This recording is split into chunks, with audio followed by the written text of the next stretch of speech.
Good morning on this historic day. This is the morning meeting brought to you by Two-Way. Two-Way, conversations like no other. Thank you for being part of this. We got a lot to talk about. We'll primarily focus on the meetings at the White House today, which are quite something. And as always, we'll be forward-looking because this meeting is based on the Network News Division's morning meetings, which look ahead to what's going to happen next and try to give you some analysis and thoughts. And then, of course, if you're in the Two-Way platform, we'd love to have your questions or comments, particularly if you've never been part of the show. So please, if you're here on Two-Way, you'd like to speak to Sean and Dan, thrill of a lifetime for many, please raise your hand. If you're watching on X or YouTube, you don't raise your hand, but you do have the opportunity to put things in the chat. Don't put smack in the chat. Peace, love, and understanding for all. Now, this program also available as a podcast, available shortly after it ends. If you're listening to us on a podcast, thank you for joining that way. Available on Apple or Spotify, wherever you get your podcast. MySpace. So this weekend, our first weekend as a podcast, we vaulted up to number 12 amongst all news podcasts and made the top 200 amongst all podcasts in the world. Very grateful to you all for being so supportive of it. Here you go. We're currently at number 22. That's great. And we're very grateful to you all for helping. But as you can see, we're behind Heather Cox Richardson, which is driving Sean a little batty. And Dan is behind Candace Owen. So please get us higher right now. Go subscribe, like, continue to watch us on YouTube if you wish. But if you'd like to listen to us as a podcast on Apple, please do. By the end of the program, let's pass Candace Owen. That's a modest goal. Or Spotify, wherever. But again, grateful to you all who've already started listening to the program as a podcast. Two-Way Tonight also available as a podcast. But let's get moving, everybody. Right now, as I run through the day book, I'll ask you to multitask, and please enjoy the program as a podcast, share it with your friends, and we'd love to have you be part of consuming the program wherever you'd like. We're not doing it right now. I'm going to do it right now. We're not setting a good example. We're not unlike the Democratic National Committee. We're trying to reach you where you are. Anyway, hopefully today, we have more money than they do. Today, here, August 18th, not a lot going on, but there is at the White House. The President of the United States pool call time is now. European leaders are welcome at the South Portico. That'll be an incredible photo at 12 o'clock. It'll be like the first day of camp, all the European leaders coming. I wonder why some European leaders aren't there, but the right ones are there for those who have been most active in trying to formulate a policy. That happens at noon. Then 1 o'clock, President Zelensky comes and he's greeted by the president at the stakeout location, open press for that. We'll wonder if there's shouted questions. Then bilateral meeting in the Oval, back to what some might call the scene of confrontation. The last time the President Zelensky was in the Oval Office, you'll recall there was quite a bit of a dust up with the president and the vice president. The vice president is participating in the meetings today. So we'll see if there's tension or jokes. Zelensky's reportedly not wearing a T-shirt and jeans, but some sort of jacket. Which I've heard he's also planning on swinging by the White House gift shop before the meeting, apparently trying to get something nice for the vice president ahead of the meeting and a way to say thank you. Good idea. There's good stuff in that gift shop, by the way. 2:15, the president goes to the state dining room and meets with the European leaders. That's closed press.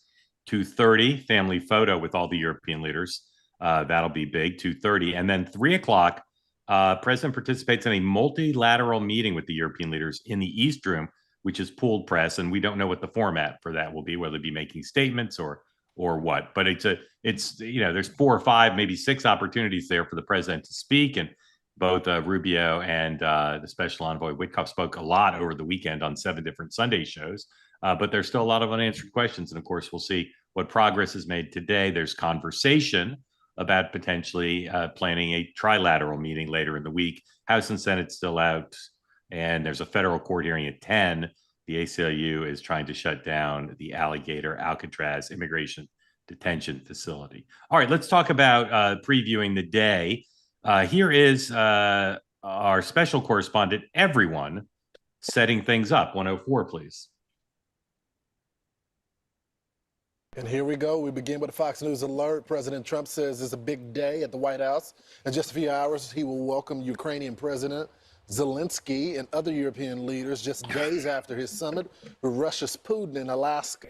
We're going to preview a consequential meeting today at the White House, man, and it's going to be a significant one between President Trump and Volodymyr Zelensky. As President Zelensky arrives in Washington for talks at the White House, Donald Trump has been posting on his Truth Social platform.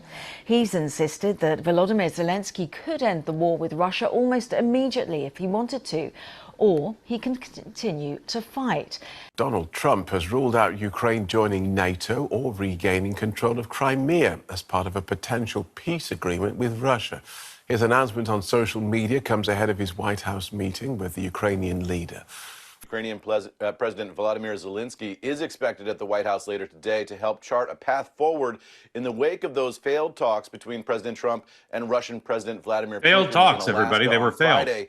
Also present will be leaders of 5 European countries who are part of the so-called coalition of the willing that's backing Ukraine against the Russian invasion. That European leaders are uniting to support President Zelensky. Is there a sense that they need to unite almost against President Trump on the Zelensky side of these negotiations or not? No, I don't think it's against. I think it's very much a team effort, which is about saying we've got to now stand, as we always have, shoulder to shoulder with Ukraine, with President Zelensky. We are standing by for these crucial meetings between President Trump and Ukrainian leader Volodymyr Zelensky. Major European leaders will be there as well. The news is this. There are new signs this morning that Russia might be gaining ground in its war on Ukraine. One more from the morning telly. This is Iowa's own Matt Whitaker, who's the U.S. ambassador to NATO, on CNBC. The critique is no ceasefire, that was supposed to be a precondition going into the meeting that didn't happen. Mm-hmm. It sounds to me like ultimately Ukraine's going to give up Crimea, and Putin's going to get what he wants in terms of Ukraine not becoming part of NATO. Then you say to yourself, well, why is he not going to be? Why does Putin not want him to become part of NATO? Because maybe he wants to keep going later. What do you think of that? Well, as you know, NATO is the strongest military alliance ever on the planet.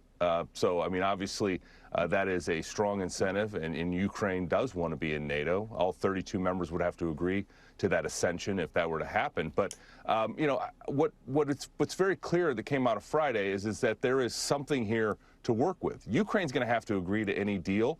It's not going to be a great deal for either side. Russia is not going to get everything they want.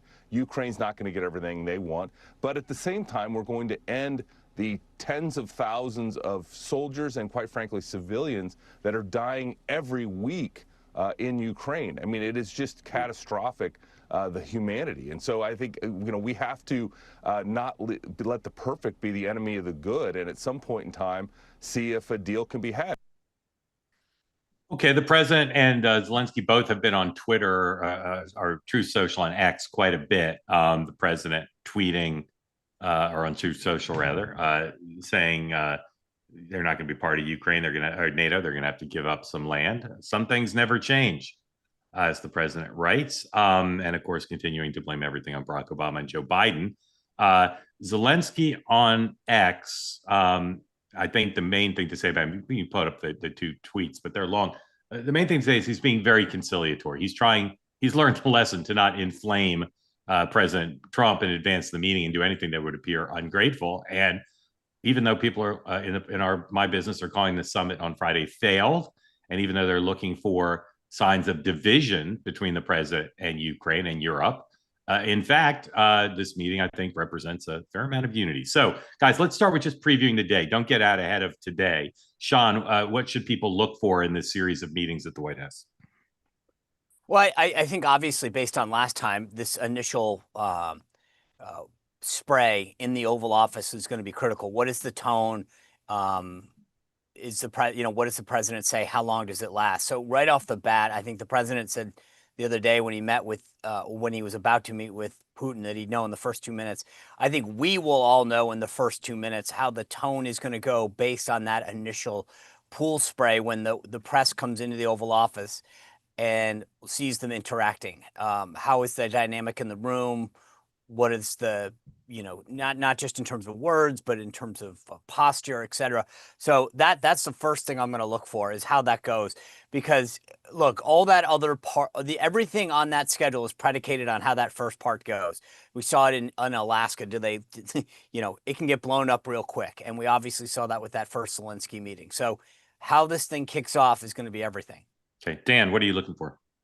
To dovetail with Sean, I think just Trump's patience. Is Trump patient enough to say, okay, we are maybe narrowing the funnel towards a deal, but it's got to be a good deal? Or is he impatient to say, hey, look, just give up a little more land and this may be over? And the Ukrainians see it, and the Europeans a little differently. And then to Sean's point, does the tension start filling the room pretty fast? So I'm looking at Trump's patience today. Yeah, look at the sequencing of those events. That's important, right? The European leaders, everyone keeps talking about them. They're going to come help. They're not part of it until after what's going on with Zelensky. So that tone and tenor out of the gate is going to be critical, because they don't get a shot at Trump until after Zelensky and Trump do.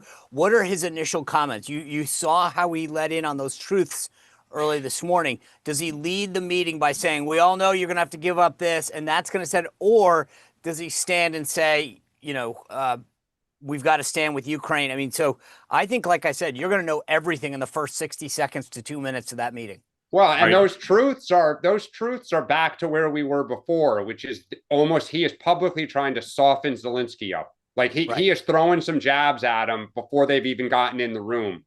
Yeah. All right. Again, if you want to be in on the conversation, please raise your hand. A quick break for some breaking news on another topic. MSNBC just announced what their new name is going to be after the split from Universal, from Comcast. So, Dan, you first. Guess what they're going to be called. Don't peek. Guess what the new name's going to be. Because it can't be MSNBC because they're not going to be part of NBC. The MS is Microsoft. So, National News. Exactly. So you'd think they get rid of the MS because it makes no sense. Yeah. It's Microsoft, but it's their brand. So Sean, MS News. It's very close. Sean, your one guess. MS News is very close, but it's not quite right. Oh, I was going to go completely. I was going to go like Blue Star. Yeah, but it's not. Blue Sky News. it's about the worst name I could imagine. I hope they didn't pay a lot for it. MS Now. MS Now. Doesn't seem like the name of a network to me. Anyway, let's talk about the deal. What strikes me, as Brit Hume would say, he loves that expression with intro. What strikes me is the deal seems better for Ukraine than has commonly been discussed for years, because Putin's getting the land that pretty much everybody said he was going to get. Now, there's some details to work out there, but Ukraine is getting U.S. and NATO country support. That's pretty security guarantees. It's pretty extensive, I think, but based on what's been said so far. Now, the one thing that surprises me, Dan, I want you to talk about your view of the deal, but there has not been a lot of talk of economics. I thought a big piece of this would build off the U.S.-Ukraine deal that Scott Bessent negotiated, and that Europe would be saying, we're going to rebuild Ukraine, we're going to bring you into the EU effectively. But I'm surprised that there's almost no talk of that. Dan, what's your view of where the deal is headed, if there is one? Well, I think there's no talk of economic security because you can't really get to that until you have the national security, the actual integrity of the land. Then you can talk about rebuilding and what's going to happen. And so you are right, Mark. I mean, I said this last week. I thought it was remarkable that it was reported last week in the Wall Street Journal that Trump pledged the United States would provide part of the security guarantee. Now, today they're saying, oh, it won't be troops. It'll be logistics such as airplane transportation, weaponry, I assume intelligence, since we were basically sitting in the Kremlin leading up to the war. We've got pretty good intelligence. That is remarkable. I mean, that is the United States having some skin in the game and providing some support. Sounds like British troops may be on the ground. So I think the last part of this then becomes that Putin wants some sort of control over the Ukrainian government, which obviously is a non-starter. Yeah. So I agree with you, Mark. I think this really comes down to, does Russia get a little bit of the land that it doesn't currently control, that it could not get on the battlefield, or it might take another year to get on the battlefield? That I think there's just that Ukraine does not want to give it. They've lost so many lives defending it, and Russia's like, that's what it might take for us to stop.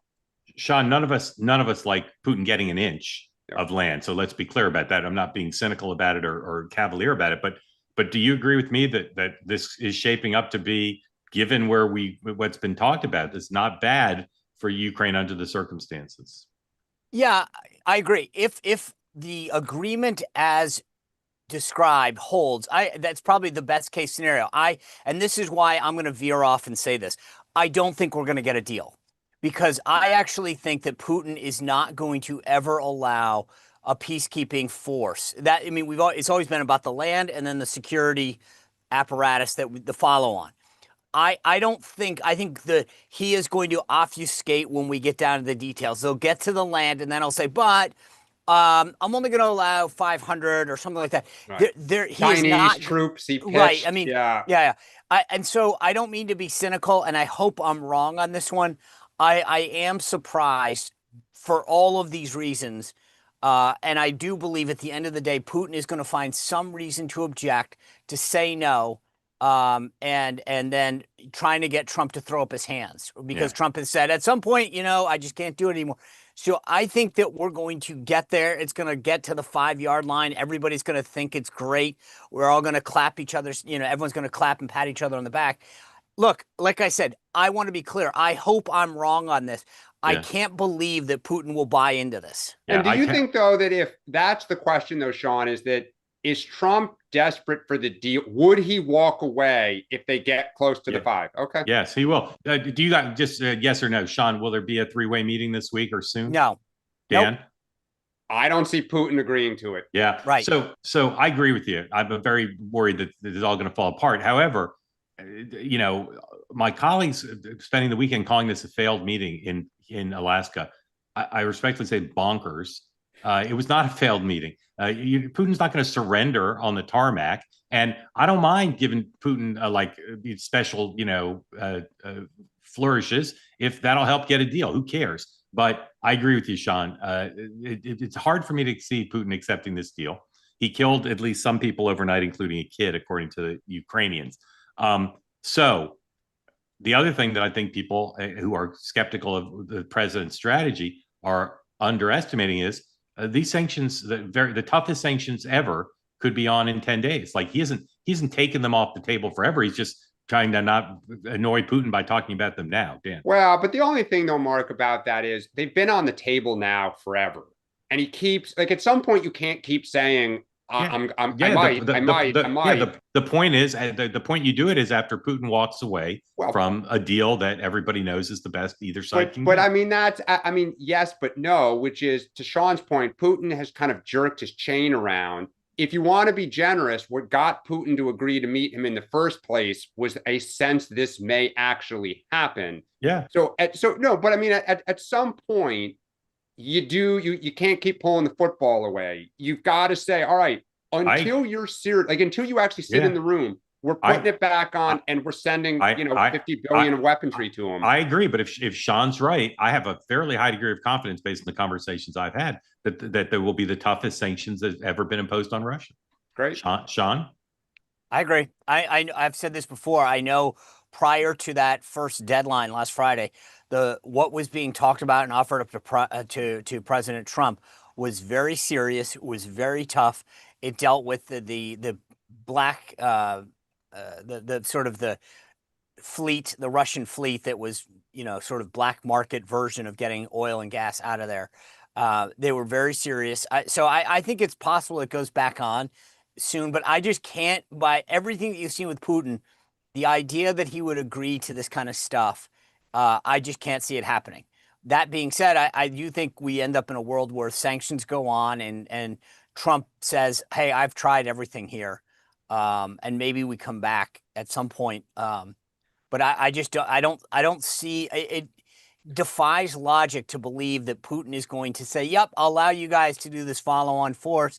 I'll allow you to create these. I don't want NATO, but I'll allow you to do a fake NATO. It doesn't seem that he'll buy into that.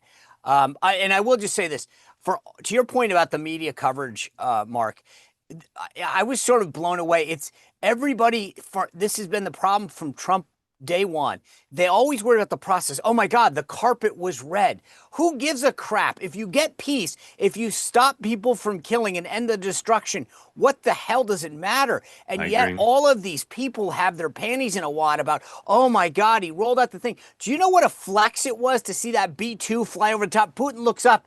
That wasn't a tip of like diplomacy. That was a, hey buddy, guess what we got coming up your butt if you do this again? Yeah, we just used it in Iran. I mean, yes, but which is his goal was a ceasefire, which he totally abandoned, and then he started repeating some of Putin's talking points. I mean, you got to be fair. A ceasefire is ridiculous. Mark, that was his public goal. Dan, to fetishize. Well, then he had his own goal was ridiculous. It was to fetish. First of all, John Bolton points out that if you do a ceasefire, it tends to lock in the if there's an eventual deal, it locks in the boundaries of the ceasefire, and they don't want that. Number one. Number two, if you get a ceasefire, as I said many times, Putin will just violate it. It's not worth it. It might save a few lives, and of course I'm all for that.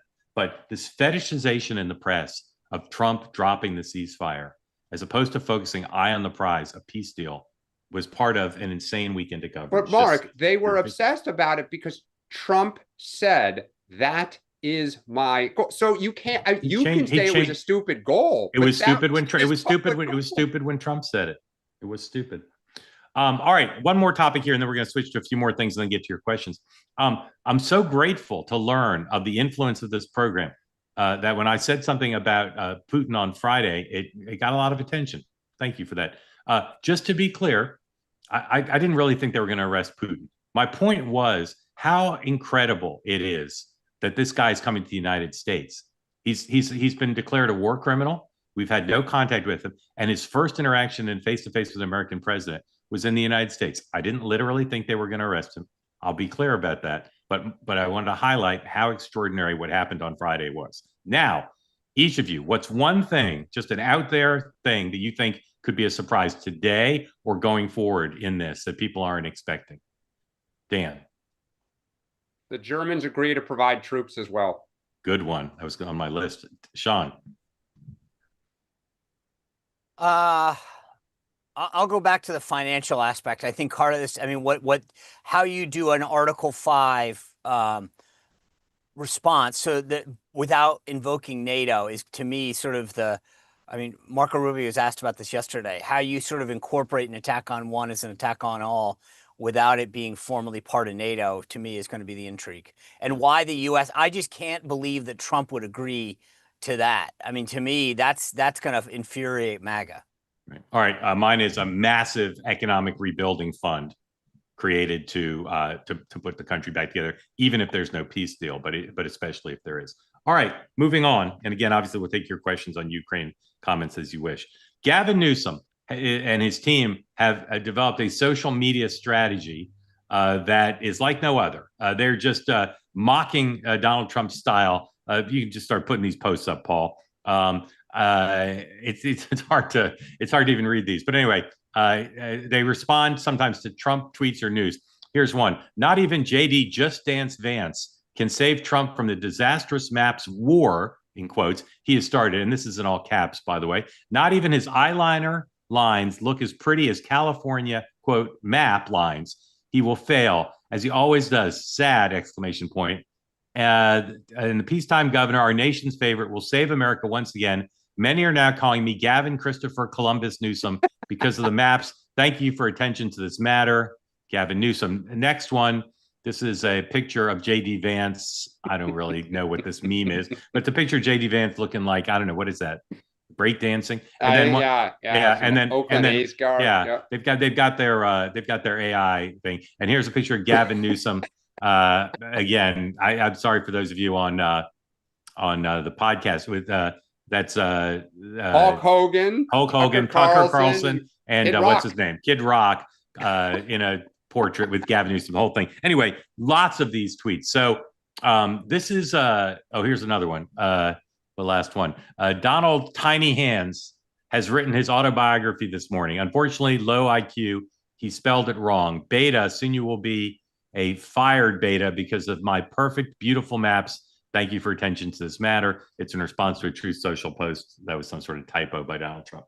So, Dan, Gavin Newsom's doing a ton of stuff that makes everybody sure he's running for president, a ton of stuff that's getting attention, a ton of stuff that's certainly building up his social media following and email list. What do you think of this gambit of sustained mocking of Donald Trump's social media style? I never understood why people didn't do this sooner. I think it's absolutely phenomenal. I think it makes you laugh. It first off, I think it will get in Trump's head a little bit. I think it will enrage him to be called tiny hands and mocked and made fun of. You're making fun of his style and everything, but it's effective. We're talking about it just the way with Donald Trump we talk about it. I think it's genius. Again, I never understood why like Harris or other people didn't do this. Sean. Well, I will just say this. If anyone had any doubt he's running for president, let that go. And I get it. It's cute. It's funny. I will say this. It just shows that he of all people gets it more than others. He's trying to do the podcast. He's doing this. He did the tour. Like all of the things that you should be doing to show the base that you can be the alternative and the guy that can take him on. And I think one of the things that, he has to get a little credit for is, remember, you're not necessarily just going up against Trump. I get the base wants to see that in the Democratic Party. So he's smart on that, but he's also fighting a two-front war. He's threading in J.D. Vance, who is 2028, so I think that, like, if you're a Democrat on the outside, you got to say, look, this is the kind of guy we want. If you're a donor, you go, wow, look, he's funny. He's taking it on. He's doing the social media. He did the tour. I think he's proving to the Democratic base that I'm the only guy that can do all the things that's necessary. Yep. I'll say again, even though I'm skeptical about his running, he's an aircraft carrier and he has a team and he's got a social media apparatus and he's got the ability to communicate in Substack, et cetera. Like he's so far ahead of everybody else in that part of the invisible primary. And this is a manifestation of that. If Governor Shapiro, Governor Moore, any of these other people, Pete Buttigieg, if they tried to launch something like this, they wouldn't be able to sustain it because they just don't have the apparatus. Okay, so all that being said, agree with everything you just said. Then how can you continue to believe he's not running? You don't maintain that kind of a team for fun. He's not doing it for fun. He's looking at it, but I think in the end, his family won't want him to run, and he won't. We'll see. Might be wrong, but that's what I think. All right, rapid round. We're going to run through a bunch of stuff. Just give me like your one sentence headline of where you think we're headed, not where we are. Where are we headed on these issues? Dan, tariffs. Oh, tariffs. More delay. Sean. I think we're going to continue to see tariffs used as a tool for everything under the sun in the next 3 years. Economic inflation. The Fed's meeting Jackson Hole this week. The chairman speaks on Friday, and we have earnings reports, I believe, from Target, Walmart, and other retailers. Yep. So I'm looking to see what everybody thinks about inflation by the end of the week. Epstein, Maxwell, Dan. Trump White House really doesn't want Congress to come back. John. They got a problem. Huh? Yeah, exactly. Who? Is that what you said? Who? Maxwell pardon coming. Dan, DC crime. I said this before, just so I'm double down on this. Maxwell pardon will take things to a level that we have not seen before. I know. If people think that they were pissed about the Epstein files, a Maxwell pardon will go from DEFCON 3 to DEFCON 1 in a matter of moments. You're right, and it will raise the question, why is he doing it? Dan. Does he do it? Does he do it like when the peace deal's announced? Like the press release goes out the back door at the same time? Exactly. DC crime. I think Trump's going to do the. I think he's going to try to get Congress to approve it. They won't. He's going to declare a national emergency and try to take it longer. And the question now is, what city's next? Sean. I think this is going to continue to be a source of pride for them in terms of results. You saw Pam Bondi announcing some major statistics over the weekend. They'll continue this push as a proxy between tough on crime and weak on crime. They're going to finally move into some of the less visible, prominent neighborhoods and start. Well, they were in Anacostia this weekend. Dan brought it up. They were down there in Ward 8. They're going to do more in the poorer wards. Well, that thing. Oh yeah, thing that was posted was the guy saying he hopes they'll come, not that they're there. Name 3 things that will be on the Trump domestic policy agenda from September through the midterms? What are 3 things that will be a priority for the president domestic policy? Dan. Immigration numbers picking up more, marijuana legalization or reclassification, and something. I'm trying to think of something on Social Security to protect it for seniors. Sean. First of all, I continue to believe I get all the stories. Him finally signing off on marijuana. I've seen this movie before. I don't think he gets there. 100%. And by the way, the bigger issue on marijuana is banking. Like, step 1 is reclassifying. Step 2 is the banking. I know, but I'm just telling you, I have a hard time telling you that he's going to get there. So here's what I think: regulatory reform is going to be big on their agenda. That's going to be something that Scott Bessent leaves before he becomes Fed chair. I think you're on my thing still. He's still going to be Fed chair. Well, either him or Kevin. Look, I think regulatory reform is going to be it. There's going to be a little bit more on the rescissions package.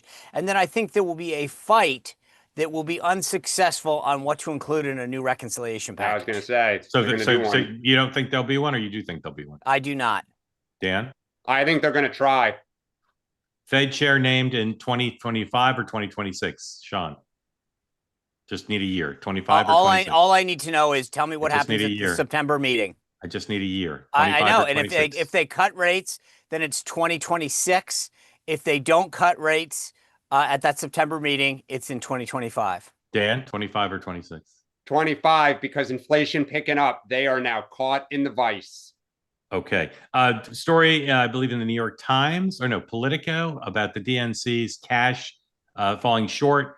The other Democratic committees are doing okay, better than I thought they'd be doing. Yep. But the DNC is way behind the RNC, and a lot of fingers being pointed at Chairman Ken Martin.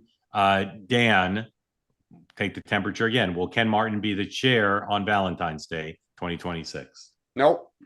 Sean. I'm going to say, watch a push for Terry McAuliffe to come back. Sean. The only thing that I don't know, and this is why I have to punt on this question, is what is the mechanism for removing a chair? Because I don't know that. He'll resign. He won't be fired. He'll resign. Right. Yeah. All right. Now it's time for your questions, as always, or comments as we want bring you in. Please unmute. Tell us when you downloaded or subscribed to the podcast and what's on your mind for Sean and Dan. John Sargent, welcome in. Swoosh, unmute. Tell us where you are when you subscribe to the podcast. It would have been probably, the podcast when you asked for it the other day. Thank you, started listening. Thank you for that. Just before the election. John, I've always thought of you as a role model. Thank you for that. Do you listen Do you listen to Apple or Spotify?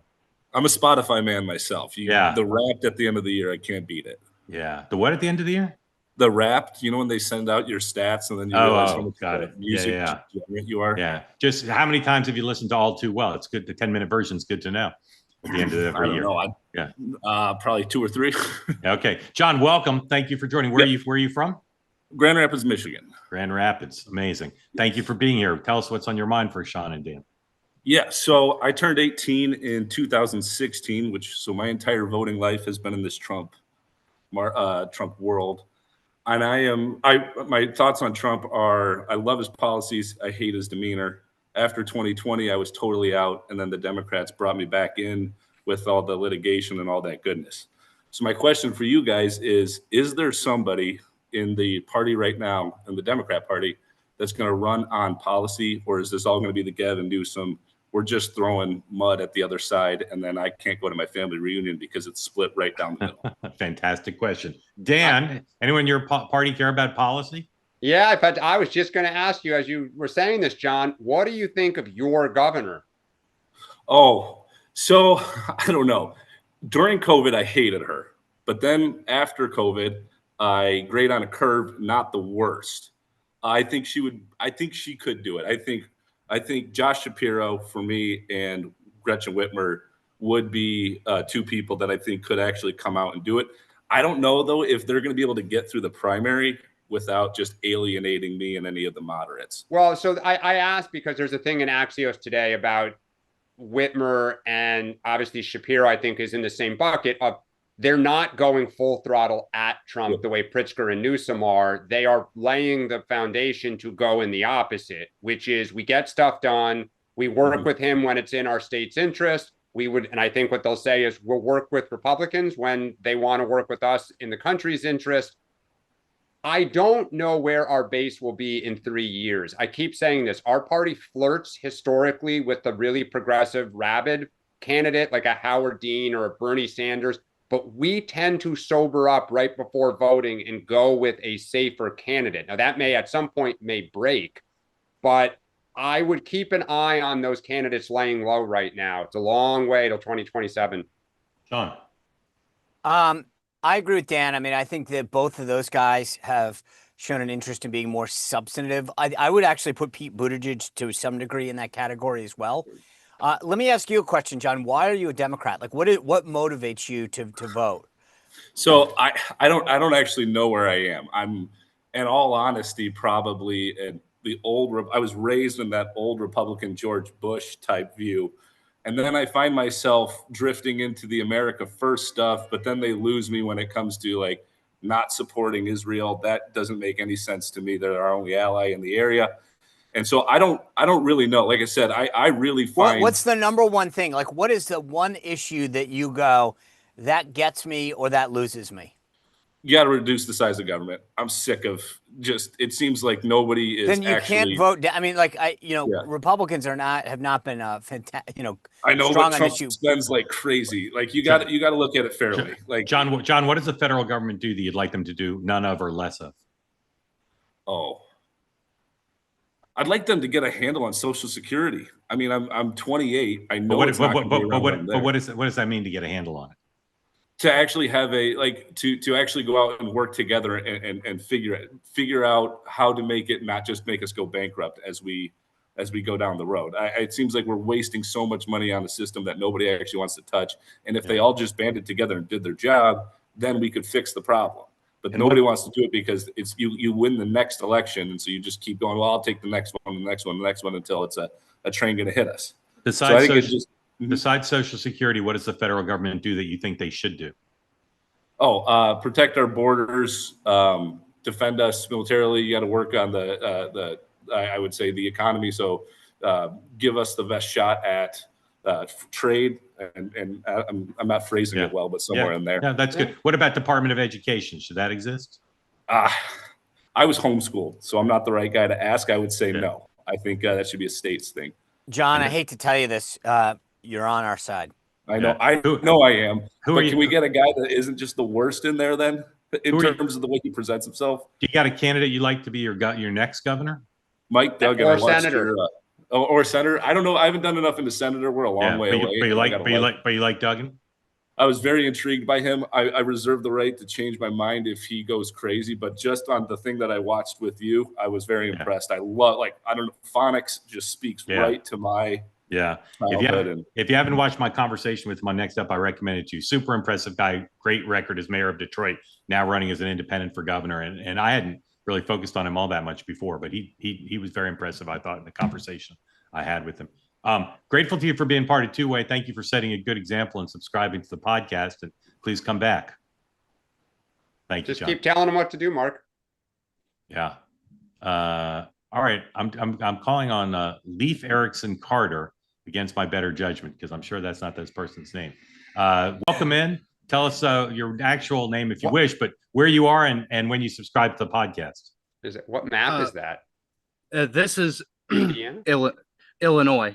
Okay. Yeah. It is Illinois. I am from Illinois. Yeah. And my name is actually Leif Erikson Carter, believe it or not. All right. I believe you. I'm sorry. I was skeptical. Just the look on your face made me think it was a big, long con. No. It's real. Okay. Welcome in. When did you subscribe to the podcast? Actually, I haven't yet. This is my first time being on here. Oh, okay. I'm going to when I'm done. All right. Thank you. How'd you find yourself on today? My friend Lance, he introduced me to it. Lance from South Carolina? Yeah, from North Carolina. North Carolina. North Carolina. Yeah. Awesome. Yeah. He introduced me to this, and I find this very interesting. It's pretty cool. It's nice to see Sean here. That's awesome. Thanks for joining. It's nice to see everybody else here. What's on your mind? What's on your mind? So I've been thinking, and I think it would be a smart thing if we were to introduce term limits and like an age limit to those who can run in Congress, because I feel like we're represented by a bunch of very old people. I'm not trying to be mean, Trump's 80 and he's doing all right, but we just got out of Biden and he was a complete disaster in my opinion. And I feel like when we don't put it, where would you set the limit? 75. I think 75 would probably be a great limit. You can't be president at 75, or you can't run at 75. Can't run at 75. Okay. Because that's when. All right. Let's see what youngsters Sean and Dan think. Sean, what do you think about setting a limit for presidents by age? So I'm generally opposed to both any kind of limits outside of those that the Constitution prescribes. I think that I find what we often do is set cop-outs. People have the right to vote or not to vote for somebody. And when they don't like the outcome, like it wasn't like Joe Biden got installed, well, he kind of did. But the bottom line is that people choose to vote or not. And then when they get worried, they go, well, we should have a term limit. You have a term limit every 2 years and you choose to vote for them or not. So I always find that answers like this to me, I find to be a cop-out about whether or not someone's told. Look at Eleanor Holmes Norton. The woman is representing D.C. Granted, it's D.C. She is, by her own colleagues' admission, not really with it anymore. And yet no one's even challenging her. Now, I get it. It's a delegate position for D.C., but yet there's no outcry. I just find it fascinating that you have this issue over and over again, and it gets covered up. But I believe at the end of the day, it comes down to voters. Dan. I don't think there should be term limits, because then the bureaucracy tends to run government, which is what you see in most of Europe, and even places like California, because the members rotate so fast. The only institutional hold is the staff. I think the idea of an age limit, if I were a Democrat running for president and you wanted to do kind of some sort of popular stunt, introduce a bill that would amend the Constitution to add an age limit. Companies do it. Most companies, have kind of a soft limit. They don't want executives serving after a certain age. I think it'd be genius. Lance, welcome back. How are you guys friends? Actually, we met through the Kennedy campaign. We worked on it together. So, Lance, when did you subscribe to the podcast? What's the approximate date? Sometime around back before the election in August. No, the podcast didn't exist then, Lance. Not the podcast. I know, but you got to go to Apple or you got to go to Spotify and subscribe to the podcast, please. Can I ask both of you guys if you met on Kennedy's campaign? It's kind of we haven't talked about it, but Friday afternoon, Kennedy said, I'm not going to run for president. Do you guys believe him, and do you support that? I haven't made my decision whether or not I would support it, but I don't believe that. I don't. Yeah. Lance, what's on your mind today? And thank you for recruiting for the show. What's on my mind today is basically what Leaf brought up, that we have to have term limits. And I do think we have to have an age limit like the next 30 years, because once you implement term limits, the past terms don't count. And the reason why I say we have to have term limits is because we have to have, the election that they should be facing, candidates should be facing elections based upon their performance on how they have served. And basically what they're doing, it's kind of like Kathy Hochul. And I don't know if they should not have fallen for it, to Sean's point, but she was going to not do the toll lane project, not the tolls or whatever, what was going on there in New York. And then she changed her position after the election. So it's like there is no incentive of them to have trust. There's no incentive of them to basically listen to the demands of the people, essentially, and implement those policies once maybe they're elected. I don't remember, and I'm embarrassed to say I don't. Did Kennedy support term limits when he ran for president? Yes, he did. For Congress? What were the limits he proposed? Anybody know? he was not. He never specified. Never specified. All right. All right. Thank you both. You guys already sort of addressed the general issue, but either of you want to comment on what Lance said? I do think that when politicians do something as blatant as Hochul, they tend to pay a price. I disagree that they ignore the voters and they don't care. Like Hochul's in the toilet right now because she's done stuff like that. I mean, the electorate tends to punish people who do that. Dan, Paul, can we dip into CNN, listen to New York Times' David Sanger talking about the summit?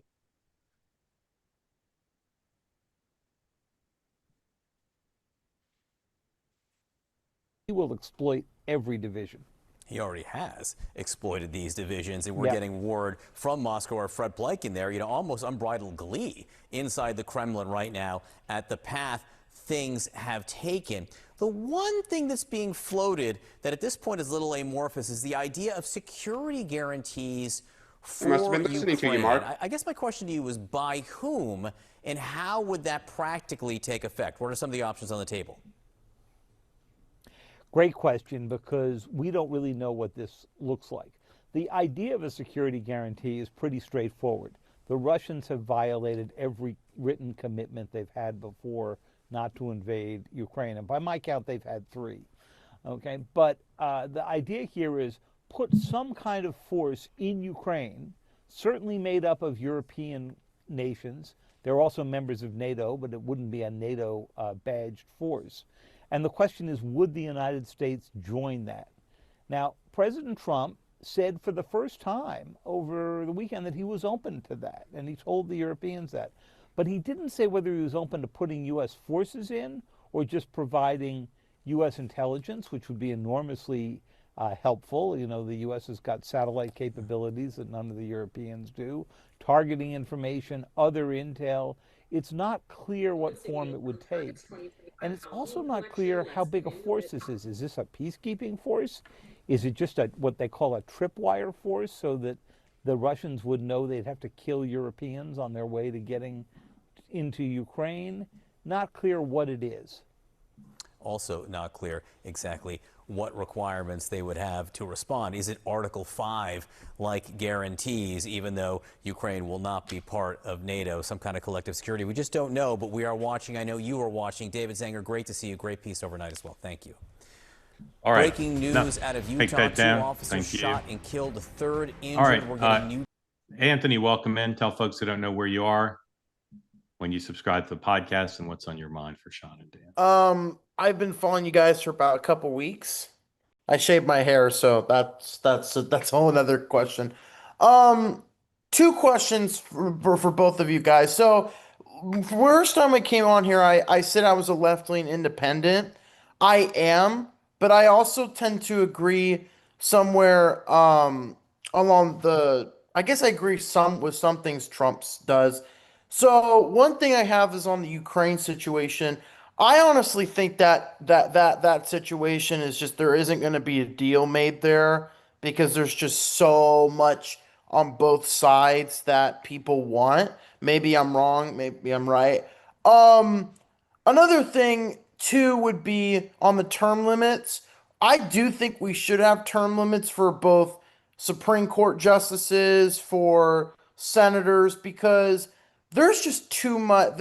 There's so many old people in there, and I think we need younger people that actually have better ideas than there is right now. What's an example of a young person you think has good ideas who's in politics? Honestly, this may sound kind of weird, but I maybe Ro Kahana is one, but I don't know how. I think he's in his 50s. JD Vance is interesting. How old is he again? 50? 49? 41. 41? 51? He might even be 40. I'm trying to remember if he had his 41st birthday yet. Okay, so he would be if he became president, he'd probably be one of our youngest. He's 41. Turned it August 2nd. So I just think, yeah, Rokahan, but I honestly think definitely not AOC. Definitely, I'm not talking about definitely not AOC. That's number one. So I saw a funny hat this weekend that said "Make AOC a bartender again." I had never seen. I had never seen that before. Dan, thoughts? I mean, to me, I don't like the idea of term limits because what you see around the world is the bureaucracy runs the government. Because if there is something to be said that a member learns about the levers of power, they learn about, they form an agenda, they get the experience about how to actually effectuate change. And I think when you're only there for such a short period of time, it's really hard to do that. I look at Virginia with only one-term governors. I think it'd be better if they were able to serve 2 terms. You just get more done. Sean. Yeah. I mean, I actually, that's a great point. I mean, Virginia, where we have a term limit for our governor, is just a horrendous thing. By the time they're immediately a lame duck. Obviously, you can run non-consecutively, as Terry McAuliffe tried to do. But even if you look at some of the state legislators that Dan pointed out, Florida, California, it's all a game of musical chairs. You run for an office, then you run for the Senate, then you do something. I mean, it just creates a system where the staff is empowered. Everybody's running for something at all times. And it also, coming from a small state, it undermines small states because seniority is what takes a state like Rhode Island. You know, back when I was growing up, we had Claiborne Pell and John Chafee. Those guys both grew to be very powerful in their respective parties, and it benefited the state. They wouldn't have been able to do that to get that sort of seniority, you know, from if that wasn't the case. So for a million reasons, as I previously stated, and as I said, more generally, I find it to be a cop-out. You have a term limit. You know, and if you don't like the person, you get out and you do it. And you've seen everything from someone like Eric Cantor, who was defeated in a primary, Tom Foley back in the day. So you can vote people out if you're really upset. Anthony, thank you. All I'll say, and we'll bring Dan in, is I've always had the same attitude about term limits you guys have. But I'll just say this, try to say it in a neutral way. I think there's a dynamic here that's troubling to me or unsettling, that veteran political operator, the two of you, just give the same list of reasons why you're opposed to term limits that people like you have been giving for 30 years. And more young people are saying, no, that doesn't compute for us. So again, I'm not being critical of you. It's just an interesting dynamic because you two are representative of pretty much everyone we know. Bipartisan, experienced operatives who've been in politics decades, almost all of whom say it's a bad idea. And the reasons you give are perfectly reasonable reasons, and they're reasons I've heard and often given myself for decades. But I can't help but notice that younger people look at you saying stuff like, well, you're going to run for a different office, or it empowers the staff, or it empowers the lobbyists. And they're like, doesn't matter. That's a status quo. Right. And I appreciate that. I get it. I mean, young people right now don't care in the sense that they want change. They want results. I get it, but look at AOC herself. She defeated Joe Crowley, right? I mean, my point is, that's why I'm saying I don't disagree. I think young people have a very different view of government, what they expect of it. But that doesn't mean that I think. The difference for me is I believe it's very principled. Yeah, no, I know you do. I wasn't saying you weren't. But I also think, Sean, to Mark's point, you look at the leadership of both parties and look at how old they all are. I mean, at least on our side of the aisle, the congressional leadership is all, I mean, the committee chairs, everything, you know, Schumer, they're all so old. And if you're a young person, you're just pulling your hair out. But here's the point that I would make. Look at Donald Trump. The guy is 79 years old. He acts like a 50-year-old. Right. To me, if we hadn't had him, and he is for the Republican Party and the conservative movement, he has enacted more change over, frankly, we just passed the 200-day mark. I wrote a column about this in my newsletter on Friday, that like the biggest problem, to Mark's question before, is that they've accomplished so much in the first 6 months. They've got to start going, what else can we do? But this has been a bevy of change that no one but Donald Trump could have done. And I would have hated to have think that a term limit or an age limit would have prevented somebody like him from coming in. Welcome in. 48.5% of the country. Speaking of young people, Dan, welcome in. Tell folks who don't know where you are, what's on your mind. I'm from Los Angeles. 47 people. What's that? people in the chat think I'm 47. I'm not like 60 here, folks. Dude, the way the way you just said 60, take that out of your mouth. Dan. By the way, get off my lawn. Right. Dan, go ahead. Thank you for joining. Well, I'm really excited to be on when Sean and I agree today about Gavin Newsom. Yeah, I mean, I'm really happy with the way Newsom's taking Trump on. This is what, a lot of people that, think the way I do want Democrats to behave, to go straight at him. I guess my question to you guys is, if Newsom continues, what he's doing right now, will there be a Republican response this early on attacking him, hence starting kind of an early campaign? Yeah, great You guys question. see Dan. that? Great Yeah. question, Dan. Sean. Well, it's interesting that Dan said earlier, that maybe Trump, it gets under Trump's skin. You saw how he also brought in JD. JD is the likely one to have to go after him, right? Does he start taking him on? I could see this playing out either way. One is I think JD could have fun with it. He has the same kind of, he's witty, he's intellectual, so he could equally go toe-to-toe with Gavin Newsom. But I also think that there's an aspect of credibility. If you're JD, do you really want to elevate Gavin Newsom as your sort of likely opponent, if you will? And so there's something to be said for ignoring him. Dan, I can only imagine how much Gavin Newsom would love if they came after him, right? I think he is absolutely trying to bait Trump because Trump's MO is not to ignore. He doesn't, I don't care how big the fly is, you hit him and he comes at you hard. And I think Newsom's begging for it. And there would be nothing better for Gavin Newsom than if J.D. Vance and Donald Trump start treating him as the leader of the opposition. Yeah. Other Dan, could you, before you go, encourage your fellow progressives to be more active on this platform? I would love that. Sure. No, I don't. I mean, right now, give like an impassioned, Dan, you 30, need more coffee this morning. You're very tame today. Give an impassioned 30-second speech about why progressives should raise their hand and participate more on two-way. Okay, guys, you guys got to come on here because I need help. I need help, in the chat, talking to these guys. So yeah, all my progressive friends, come on here. Thank you, sir. Appreciate it. Thank Well you for done, being Dan. part of the platform. Sean, what do you have this evening? Well, obviously, this is we're going to talk about the Ukraine and the meeting today. Lieutenant Colonel Tony Schaefer, the head of the London Center, is going to come on and give us his take. So that's it. And then tomorrow, by the way, KT McFarland's going to join us. So I have a feeling we're going to be talking about this for quite some time this week. Yeah. Meghan McCain is still on holiday, well deserved. So she's not on today or this week. She'll be back next week, I believe.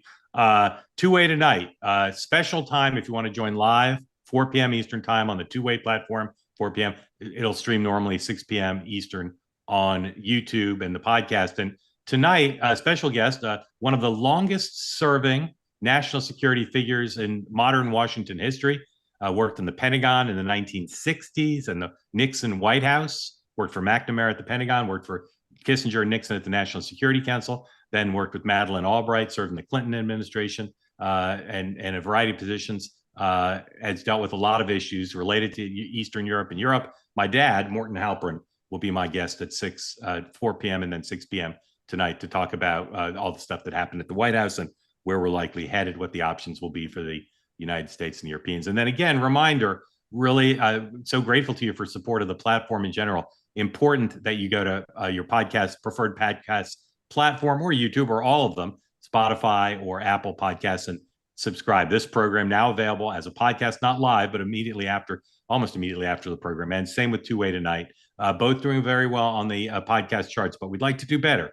So please, if you're listening to us now in whatever platform you enjoy, please subscribe, like, share, download, whatever you can do to boost the numbers so we can demonstrate our broad support from the two-way community like no other. And again, if you'd like to demonstrate your support another way and become a sponsor of this program or Two-Way Tonight or any of other shows, shoot us an email, sponsors@twoway.tv. We can explain to you how our sponsorships differ from your normal type of sponsorship. So please send us an email, sponsors@twoway.tv. Dan, closing remarks about tonight. I love days like this when history is potentially made. It's awesome. Can't wait to see what happens. Sean, do you have a clear schedule so you can watch the whole thing, or you're going to have to multitask and catch up later? This, well, actually, I will be listening. Yeah, I mean, we'll see. That's why I'm saying it'll be interesting what happens after that first pool spray, but I will be glued. Yeah, I have Zooms literally from the minute this ends till 4 o'clock, straight through, no breaks. So one, I'm not sure what I'm going to do about food, but number two, I will be multitasking. So if you're one of the many, many people on Zooms with me coming up today, please be careful if you find me distracted. Say, hey, Mark, pay attention. Stop watching the White House pool feed. Thank you all for being part of the two-way community. Thank you for watching us here on the two-way platform on YouTube. No smack in the chat, even on Spotify, which seems to encourage smack. I'm not sure it's their business model. Please, no smack in the chat, whether you're listening to us or watching us. Have a great day, everybody. We'll see you in 23 hours right here. Bye-bye.